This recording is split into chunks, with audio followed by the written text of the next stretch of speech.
सच्चा समाज सेवक है और एक परमात्मा का रूप अगर आप कह लीजिए तो आज के युग में संत रामपाल जी महाराज हैं। और इन सब चीजों को देखते हुए ही मैं इनके साथ जुड़ा हूँ और मैं जब तक जीऊंगा तब तक जुड़ा रहूंगा। धनाना धाम में, जी हाँ, जहाँ पर एक बार फिर 3 दिवसीय महासमागम का आयोजन किया जा रहा है। संत गरीबदास जी महाराज का बोध दिवस यहाँ पर बड़ी धूमधाम से मनाया जा रहा है। आप देखिए मेरे साथ गुराना के सरपंच जी मेरे साथ मौजूद हैं। इनसे मेरी मुलाकात हुई थी पहले गुराना में, फिर काफी सम्मान समारोह हुए थे, वहाँ पर मुलाकात हुई थी। आज ये संत रामपाल जी महाराज के आश्रम में आए हैं। क्या वजह रही, क्या चीजें इनको खींच कर लाई कि इनका यहाँ पर आना इनको मजबूर हो गए। चलिए बात करते हैं, जानते हैं इनके विचार संत रामपाल जी महाराज के बारे में और क्या चीजें हैं जो मजबूर कर रही है इनको, जो ये खींचे चले आ रहे हैं संत रामपाल जी महाराज की तरफ और उनके आश्रम की तरफ। सर नमस्कार। नमस्कार। सबसे पहले तो आपके चैनल के माध्यम से मेरी तरफ से तथा ग्राम पंचायत गुराना की तरफ से आपके दर्शकों को राम राम सत साहिब। और आज जो संत गरीबदास जी का 300वां बोध दिवस मनाया जा रहा है धनाना आश्रम में आके, इस अवसर पर मेरे को बहुत खुशी हुई। और आपने एक सवाल किया कि आप खींचे चले आते हो, ऐसा क्यों है जी। देखिए, सबसे पहले तो अपने मुंह से अपनी बड़ाई नहीं करनी चाहिए। जो आदमी विचारधारा से जुड़ेगा वही आएगा। मन ने जब से मेरे गांव से जो बाढ़ की मुहिम चली थी उससे टाइम से मैं जुड़ा था। उस टाइम के बाद से 300 से 400 गांव के सरपंचों के पास है वो मदद गई है, गांव में गई है। वो अपनी अपनी सोच है, लेकिन मैंने कभी भी मेरी तरफ से कोई आयोजन नहीं छोड़ा है। मैं हर समागम में आया हूँ, हर सम्मान समारोह में गया हूँ। एक तरह से आप कह लीजिए कि मैं गुरुजियों की विचारधारा से पूर्णतः से जुड़ गया हूँ। सर क्या विचारधाराएं हैं वो, क्या आपको अलग लगा कि हाँ ये वो तो एक मदद करी संत रामपाल जी महाराज ने, एक सामाजिक कार्य है वो आपकी मदद करी, और क्या चीजें आपको यहाँ पर जोड़ रही हैं कि आप मजबूर होते हैं, क्या चीजें आपको यहाँ अच्छी लगती है कि हमारी जनता को भी पता चले जो आज तक नहीं आए हैं सतलोक आश्रम में, नहीं पहचान पा रहे संत रामपाल जी महाराज को।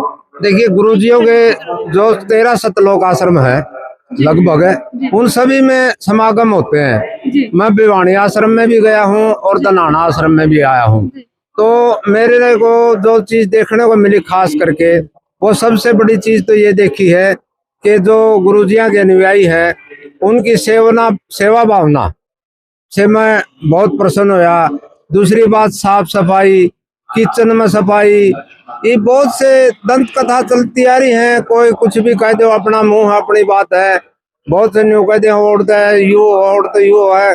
लेकिन यहाँ एक चीज की विशेषता मैं आपके चैनल के माध्यम से सभी दर्शकों को, चाहे वो अनुयायी है या ना है, पूरे देश प्रदेश वासियों को देना चाहूंगा कि गुरुजियां की कोई न कोई तो माया है।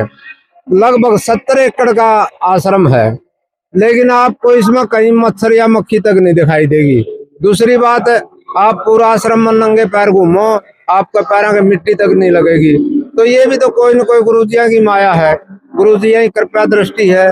तो इन चीजों को, छोटी छोटी बातों को देखे तो और बहुत बातें हैं, सारी बातें कहने की तो नहीं है।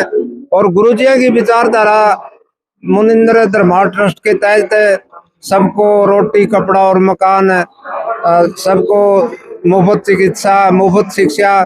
और यहाँ आश्रम में भी आप देख सकते हैं कि भाई गुरुजियां ने चिकित्सा शिविर भी लगा रखे हैं और जगह जगह लाइब्रेरियों के भी गुरुजी शिक्षा के माध्यम से सेवा दे रहे हैं। तो कुल मिला के एक सच्चा संत और एक सच्चा समाज सेवक है और एक परमात्मा का रूप अगर आप कह लीजिए तो आज के युग में संत रामपाल जी महाराज हैं। और इन सब चीजों को देखते हुए ही मैं इनके साथ जुड़ा हूँ और मैं जब तक जीऊंगा तब तक जुड़ा रहूंगा। बाकी बहुत से सरपंच ऐसे हैं जिनने सुविधा ले ली, सुविधा लेने के बाद दोबारा दर्शन तक भी नहीं दिए। सर संत रामपाल जी महाराज के आश्रम में दहेज मुक्त शादी होती है, दहेज मुक्त नशा मुक्त शादी, मतलब यहाँ गारंटी होती है जिस लड़के के साथ शादी होगी वो नशा भी कभी नहीं करेगा। सर आप भी एक सरपंच हैं, काफी लोग आपके नीचे काम करते हैं, इतना बड़ा गांव है, तो वहाँ पर भी ऐसी गरीब बेटी होंगी, तो सर समाज में क्या बदलाव आएगा इस मुहिम से? समाज में एक तरह से आप ये कह लीजिए कलयुग में सतयुग आ जाएगा। कलयुग में सतयुग अपने आप आ जाए, दहेज मुक्त शादी हो है, कोई किसी प्रकार का खर्च नहीं, गुरुजियां की भाषा में जिसको रामायणी बोलिया जाए, तो दहेज मुक्त शादी होगी, किसी प्रकार का कोई खर्च नहीं। अगर नशा नहीं करेगा आदमी तो गुरुजी रोटी कपड़ा मकान शिक्षा चिकित्सा सबको दे रहे हैं, तो कलयुग में सतयुग अपने आप आ जाएगा। तो पूरे समाज से मैं बदलाव और पूरे समाज से अपील है कि गुरुजियों की विचारधारा से ज्यादा जुड़े। की बात, अगर हम ज्ञान की बात करें, क्योंकि दावा करने लगे हैं संत रामपाल जी महाराज के शिष्य कि वही एक गुरु है इस टाइम पे जो सद्भक्ति बताते हैं, वेदों के अनुसार बताते हैं, तो उससे भी सहमत है आप? देखिए शिष्य क्यों, मैं खुद कहने लग रहा आज अगर कोई सच्चा गुरु है, अगर कोई सच्चा संत है, तो अगर कोई जिसमें आप एक परमात्मा का रूप देख सको हो, तो संत गुरु रामपाल जी महाराज हैं। लेकिन हमने ये हमारे को ये अधिकार नहीं है हमें किसी दूसरे की विचारधारा के प्रति अनाप शनाप बके।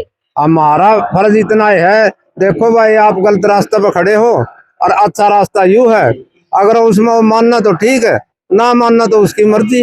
लेकिन सर संत रामपाल जी महाराज और उनके शिष्य ने तो बेड़ा उठा लिया ना कि मानना पड़ेगा कि यही असली ज्ञान है, मोक्ष यही मिलेगा।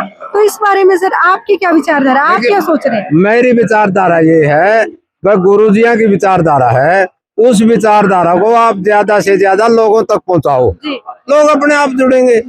अच्छी विचारधारा, अगर आप एक बात बताओ, एक देसी उदाहरण दूं आपको, अगर आपने किसी भाई का आगे सब्जी रोटी रख दी और एक किसी भाई का आगे अपना हलवा पूरी रख दी, तो हलवा पूरी अच्छी लगेगी तो अपने आप आओगे सब्जी रोटी छोड़ी के।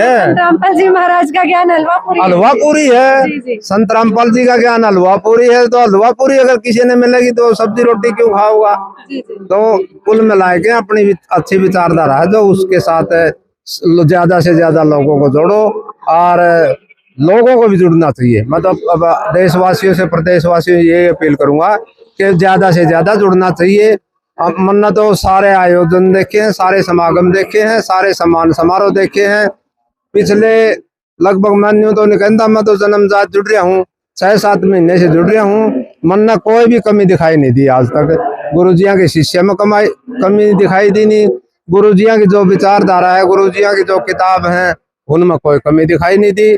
समाज का अगर कल्याण हो उसका है तो सच्चा कल्याण समाज का यही से उसका है।